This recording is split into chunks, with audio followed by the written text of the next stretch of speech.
আজ সকালের নাস্তা রুটি আর সিমাই, সাথে সাথে ডিম ভাজি আছে আর মিষ্টি কুমড়ো ঘাটি আছে। শুক্রবারের দিন বাসায় আছে, একটু শান্তি করে ঘুমাবো, সেই সুযোগ হয়ে ওঠে না। বউ ঘুম থেকে ওঠার আগেই জ্বালানো শুরু করে দিছে, এই উঠো, রুটি বানানো হয়ে গেল, খেয়ে নাও খেয়ে নাও।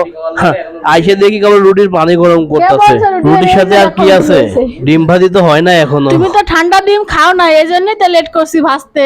এখন এই রুটি গোল হচ্ছে তো। সেদিন একটা ভিডিওতে দেখলাম একটা মেয়ে কেন গোল হবে না? গোল করে রুটি বানাইতে পারছে, তখন তার মাকে গিয়ে বলে, মা দেখো আমি গোল করে রুটি বানাইতে পারছি। তখন তার মা মেয়েটাকে বলে, রাখ, রুটি বানানো শিখে গেছিস, তাহলে ঠিক আছে, কালকেই তোর বিয়ে। এই যে আমার সিমই রান্না করা অলরেডি হয়ে গেছে। এবার খাওয়ার পালা। এই যে আমাদের নাস্তা রেডি হয়ে গেছে, আমার হাজবেন্ড অলরেডি নাস্তা শুরু করে দিয়েছে। তো মিষ্টি কুমড়ো ইলিশ মাছ দিয়ে ঘাটি, সিমাই, রুটি।